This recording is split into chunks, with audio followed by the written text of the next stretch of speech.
రక్షించాల్సిన పోలీసులే భక్షకులుగా మారుతున్నారు. న్యాయం కోసం వెళితే అన్యాయం చేస్తున్నారు. పోలీస్ స్టేషన్ మెట్లు ఎక్కిన మహిళలను ఖాకీ రూపంలో ఉన్న కామ పిశాచులు కాటేస్తున్నారు. ఒక్కరో ఇద్దరో చేస్తున్న ఇలాంటి పనులు మొత్తం డిపార్ట్మెంట్కే మాయని మచ్చలా మారింది. ఖాకీ రూపంలో ఉన్న ఓ సిఐ న్యాయం కోసం వచ్చిన మహిళతో వివాహేతర సంబంధం పెట్టుకున్నాడు. ఆమెతో సన్నిహితంగా మెలిగాడు. ఆ మహిళ ప్రెగ్నెన్సీ అయితే అబార్షన్ చేయించాడు. ఆ తర్వాత సన్నిహితంగా మెలిగిన వీడియోలు చూపిస్తూ డబ్బులు డిమాండ్ చేశాడు. ఈ ఖాకీ ఎవరో కాదు, జూబ్లీహిల్స్ సిఐగా పనిచేసిన శ్రీనివాసులు రెడ్డి. 1,00,000 కాదు, 2 లక్షలు కాదు, 2 కోట్ల వరకు బాధిత మహిళ నుంచి తీసుకున్నట్లు ఆరోపణలు ఉన్నాయి. బాధిత మహిళ జూబ్లీహిల్స్ సిఐ శ్రీనివాసులు రెడ్డిపై డైరెక్ట్గా డీజీపీని కలిసి ఫిర్యాదు చేసింది. తన ఫిర్యాదుకు సంబంధించిన ఆధారాలు అన్నీ సమర్పించింది. వాట్సాప్ చాటింగ్లు, నగదు పంపిన డీటెయిల్స్, అబార్షన్ చేయించిన ఆసుపత్రి బిల్లులు, అన్ని ఆధారాలు సమర్పించింది. బాధిత మహిళ ఇచ్చిన ఆధారాల ఆధారంగా పోలీసులు విచారణ చేపట్టారు.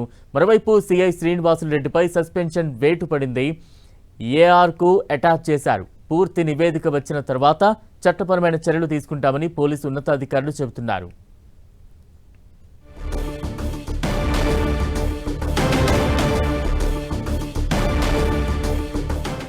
బాధితురాలు సిఐ శ్రీనివాసులు రెడ్డి మధ్య జరిగిన కీలక సంభాషణ 10 టీవీకి చిక్కింది. వారిద్దరి మధ్య జరిగిన ఫోన్ కాల్ రికార్డింగ్ ఒకసారి విందాం. చెప్పు. ఆ ఫోటోలు వీటోలన్నీ ఎడంటాడు ఇచ్చేసినావు. ఓకే, దాంట్లో నేను ఒక్కనేం లేను. ఓకే, అది చూసుకో జాగ్రత్త. ఏంటి అది చూసుకో జాగ్రత్తగా. ఓకే, అవునా? ఆడపిల్లవు కదా. ఓ, ఈ రోజు ఆడపిల్లని గుర్తుకొచ్చినానా? రోడ్డు మీద కొట్టినప్పుడు రాలే? మీ ఇంట్లో బట్టలు ఇప్పి కొట్టినప్పుడు గుర్తు రాలేదా? ఎవరిని కొట్టిరో లిఫ్ట్ లో బట్టలు ఇప్పి కుట్టినప్పుడు గుర్తు రాలేదా? ఆడపిల్లని ఆడపిల్ల డ్రెస్ చింపి కొట్టినప్పుడు గుర్తు రాలేదా? ఈ బుద్ధి గుర్తుకొచ్చిన ఆడపిల్లనని నా జీవితం బొగ్గుపాలు చేసి ఈ బుద్ధి ఆడపిల్లనని గుర్తుకొచ్చినానా? రోడ్డు మీద పెట్టినవే నన్ను తెచ్చి అన్యాయం చేసి పెట్టారే. ఇంకేం చేసేస్తారు? మీరు పెట్టారు. మీరు నా జీవితాన్ని నాశనం చేసి రోడ్డు మీద పెట్టావు. ఇక చూసుకుందాంలే. మదేమో నాకు పోతే పోనీ, నా పరువు ఏమైతుంది? పరువు పోతే పోనీ. ఇన్ని రోజులు అదే కదా నువ్వు అన్నావు. నువ్వు పిక్కోపో, నువ్వేం పిక్కుంటావు పిక్కోపో, ఏం చేస్తావు చేసుకోపో అన్నావు కదా. పోనీ రోజుని ఏదైతే అదేమని పానాలు పోతాయి అంతే కదా. చెప్పు.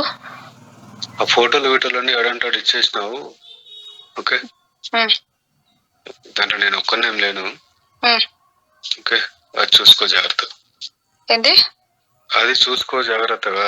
ఓకే, అవునా? ఆడపిల్లవు కదా. ఓ, ఈ రోజు ఆడపిల్లని గుర్తుకొచ్చినానా? రోడ్డు మీద కొట్టినప్పుడు రాలే? మీ ఇంట్లో బట్టలు ఇప్పి కొట్టినప్పుడు గుర్తు రాలేదా? ఎవరిని కొట్టిరో లిఫ్ట్ లో బట్టలు ఇప్పి కుట్టినప్పుడు గుర్తు రాలేదా? ఆడపిల్లని ఆడపిల్ల డ్రెస్ చింపి కొట్టినప్పుడు